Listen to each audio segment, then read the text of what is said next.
Or just like edit me in, like as I feel like I dropped in, and like cool. And we'll start in 3, 2, 1. Don't screw it up, idiot.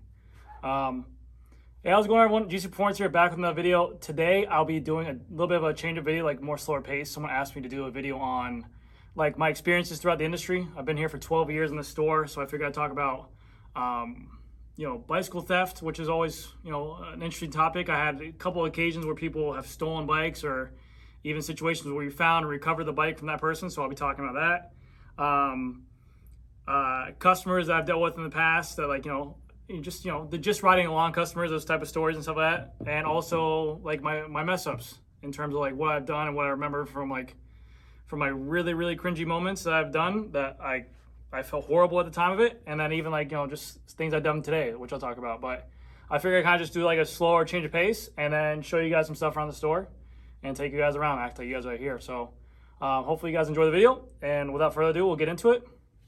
So yeah, give me 1 second. I'm gonna cover it there and then make like an explosion happen, and I want to be like in the other thing, and just don't make me look stupid. Like make it look like pow, and then go. Don't be a freaking idiot. All right, so just like put me in here and like just do like an explosion effect, like, and then like plop me in. And so we're gonna 3, 2, 1. Whoa, that was a crazy ride, wasn't it? Okay, so anyways, we're gonna talk about bicycle theft. So there's 2 occasions that we really kind of got done dirty pretty much. But the one occasion I'm gonna talk about first was during 2012, 2011, I believe. And a lot of customers are coming in and buying high bicycles, and they had like high resale value. So there's one gentleman who actually came into our store, and we were selling bikes like crazy at that time. Just bicycles were moving in general all over the world, in different countries, Brazil, Chile, Argentina, whatever it was. So it wasn't uncommon for people to buy these bikes, come over here for vacation, have friends who would ride them or whatever, and buy them and ride around here, and then take them back to wherever they lived and sold them for more money. But we had one guy come into our store who basically was like, oh, I'm here to look for, I'll just give you guys an idea of what my store is like. You guys are gonna come with me real quick. He came into our store, and sorry for my squeaky shoes. Sorry. He came in here, he saw it, and he basically just walked up to one of our newer associates and basically said, hey, I want to buy your most expensive bike for a mountain bike. Which one is it? And again, that was kind of a red flag. But at the time, we live in a very expensive area, so we're like, okay, it's not uncommon to hear. But the guy literally didn't know anything about it, but it wasn't uncommon for someone who knew nothing about bikes to come around the store and say, hey, I want to buy something really nice.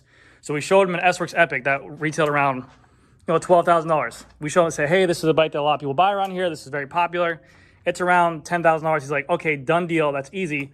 I also have a friend who wants to get into road biking, show me your most expensive road bike. So again, the associate's like, okay, we have this bike over here. It's an S-Works Tarmac SL5, whatever it was. Go ahead and take this S-Works SL5. He's like, what size is it? I don't even think the guy asked the size. He's like, oh, just give me that size. And the associate's like, oh, what size? He's like, this one right here. So again, we were just used to, turning and burning sales. I mean, we're a bike store. We want sales at the end of the day, yes. So the guy's like, okay, I'll take that one and that one. He came up in a car, in a Toyota. And that was kind of fishy as well. So we asked for his license and credit card to make photocopies of, just because we said, hey, just to cover our ass, this is a lot of money. Without a doubt, he's like, okay, yeah, for sure, this makes sense. I don't want to seem sketchy. So he gave us this a credit card and driver's license and made a photocopy of it. And then he said he had no way of getting these bikes home as well. So we're like, okay, this is very weird. But still, our time, we're like, a lot of it's on us, but we're like, we saw it was a big sale. We took advantage of it. So he said he didn't have a way to get the bikes in the car. We're like, okay, we're going to give you a bike rack for free on us. We're going to install it for you guys. As we're doing this, we're like, hey, this still seems kind of sketchy. We're doing everything we can with taking his identity, the credit card matched up with the name and everything like that. So we put the bike rack on top of the car. As soon as we put the bike rack on top of the car, we snapped a picture of his license plate as well, just for security. And sure as enough, when we went to go swipe the card, it got declined. It said it would not work. No, they didn't get declined. It just wouldn't read. So what was popular back in the day was people were taking credit cards with the numbers that were on the right, but the mag strip wouldn't work. And we typed it in. And then obviously when we typed it in, that was wrong of us. And it came back. And now we know never to do that ever again. That was a situation. And then luckily he got caught. I don't think the bikes were ever found. I don't think we ever got our money back for it. It was just a really bad lesson learned. Really unfortunate. And people will say, why don't you claim insurance on it? Our insurance deductible was very expensive, so to claim insurance on that, for that amount, our insurance will raise up. So we're like, it's just not going to be worth it because we're going to be paying half the price of what the bikes were. Also, on top of that, our insurance price will go up, so it wouldn't make any sense. So that was the situation. The other situation, a gentleman came in here and did his homework. And this one was really good. And again, we've tightened up our security a lot, but this was back when things were a little bit easier. It was an SL5. I remember the bike exactly because I was jealous of my sales associate for getting the sale. It was an SL5 Tarmac Pro. It was the blue color with a rocket red and a light blue. And it was mechanical durace with CL40 wheels on it. And so this guy came through the door. He did his homework. Did it 3 times. Came to the door, worked with one associate, got to know the guy, talked with him, said, oh, what's up with this bike, blah, blah, blah, blah. Can you tell me more of the spec? Got this guy's name. Then he left. Then he came back in again. He's like, oh, I was working with Tyler the other day. I was working with this guy the other day. So then another sales associate helped him out. Started, getting comfortable with us. Started talking with us, everything like that. Do you have time to test ride it? No, I don't want to test ride it today. Okay, for sure. So, so then the customer actually went ahead and left again. The last day he came in here, he came in through the door. I saw him coming in through the glass. Came in through the glass right there, walked through. And usually when someone asks for a test ride, we usually take a driver's license and credit card with them. So this gentleman walked in. He had a key on him to a car, a Mazda key, just a regular key fob. And he's like, I was dealing with Tyler the other day. Then I dealt with him the other day. I don't have anything on me, but you mind if I take this thing for a test ride? I'm thinking about buying it today. And so we're like, okay, yeah, for sure. Because, we got comfortable. We got, kind of loose. We were busy. We let the guy take the bike. And sure enough, he doesn't come back with it. That night, the sales associate felt so bad who worked with him. He did everything he could to go around and look up everything. He went to, he went on Facebook. He went on Craigslist. He went on all these eBays and stuff like that. He ended up finding the bike posted on Craigslist.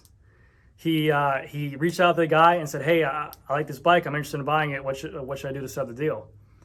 The guy emailed him back saying the bike is sold, but on his letter handler for the email, it said his full and last name and his email. So that was enough luckily we work with the local police force around here. We work on all their bikes.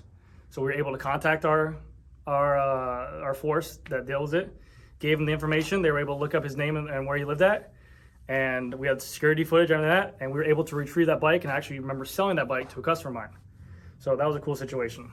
But anyways, those are the 2 situations that happened that were really theft. One we got back, the other one we learned from. Obviously now test riding bikes is way more different and a lot more strict because bikes are way more expensive. So we usually either go with them on a test ride, take an electric bike, or make sure we get, like a full wall, actually see the car if it's there. It's not worth the risk for a test ride like that. But anyways, now I want to show you guys some situations that I've done before in the past. So give me 1 second. All right, edit here. We're gonna go over to the the other way. Okay, cool. Do a good job, editor.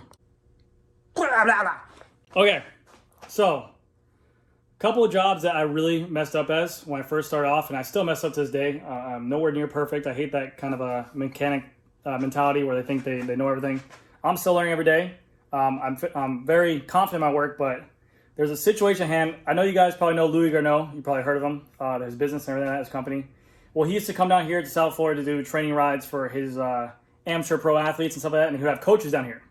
Well, one day, one of the coaches comes by the store and asks me, it's like a Sunday right before we're about to close. I think I'm about to go on vacation next day. And he asked me, it's like Sunday, we close at 5, he comes in at 4. And it's a brand new custom Louis Garneau bike that just got released. It was like a remodel of it. It was a bright highlighter green and like a matte color. And he had a full stack and he wanted to lower it all the way to cut down low here. So I'm getting ready to cut it and I'm rushing through it. I'm kind of new to it. I've only been in the industry for 2 years, but I've cut forks before. So I'm talking to him, going back and forth. I'm like, oh, you're training the team down? He's like, yeah. I'm like, oh, I rode Louis before. He's like, okay, cool.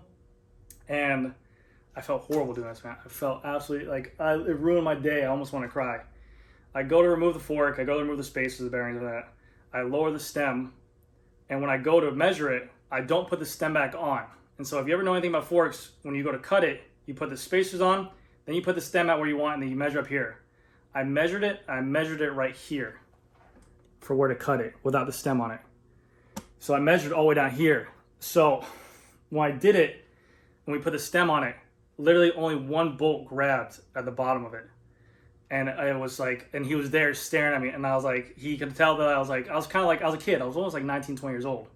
And he could tell I felt really bad. He's like, oh, you know, and like, but it was a custom color fork. Like this thing, it was just paint match. And back in the day, it wasn't like, hey, they had these things on deck. It was kind of like a Project One color. Dude, I felt horrible. And he's like, oh, it's okay, man. You know, mistakes happen. And I just told him, like, yo, I can just clamp it here. He's like, I'll get a replacement fork from Louis later on down the road. I never saw him again, obviously. I felt horrible. I apologize immensely. But it was the worst feeling that I ever felt in terms of being in the industry for that long. Especially with being such a high name. And I was kind of praising him. I was kind of like, you know, I was looking up to him a little bit because I was just new to the industry. I was riding a lot. But man, that was one of the worst things ever. And funny enough, to this day, if you guys think that's bad, oh god. Let me bring this over here for you guys so you guys can see. Sorry about the squeaky shoes. So funny enough, to this day, literally 2 months ago, before all this SL7 stuff happened, this recall, as you guys can tell here, what I have, this is an SL7 fork. Now you guys might be thinking, is this to a 49? Why is it cut so short?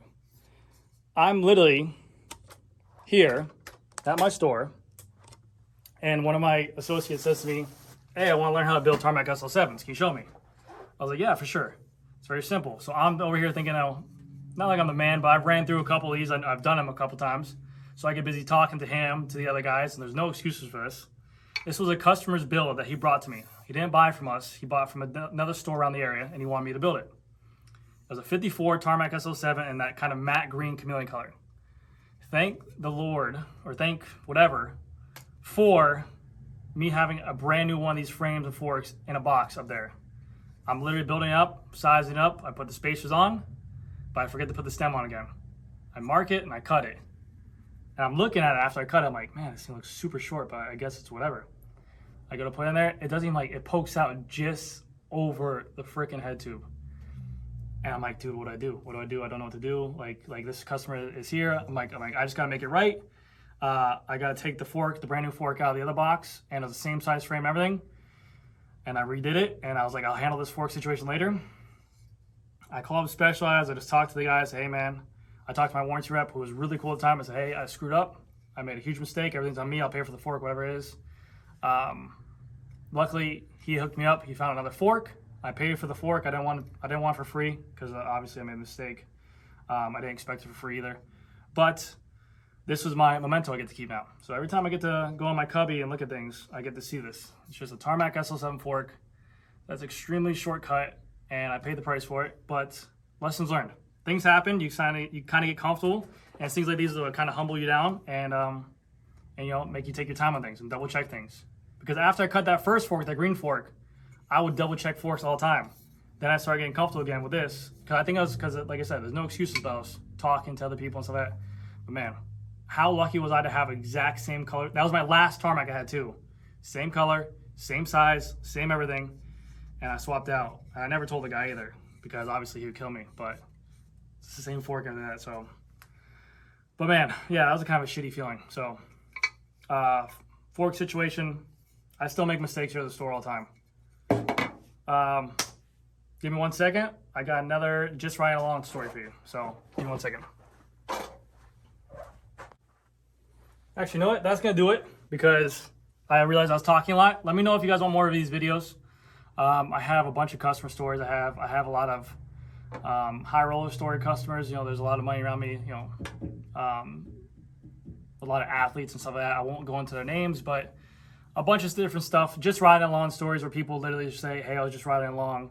They get a flat tire changed here, and immediately, or no, I'm sorry, a week later, they'll come back in and say, hey, my tire's flat. Can you warranty this? Dumb shit like that. But let me know what you guys think. Hopefully you guys enjoyed the video. Hopefully you guys enjoyed me talking. And that's going to do it for this video, guys. Thank you guys so much. I'll see you guys next video. Bye.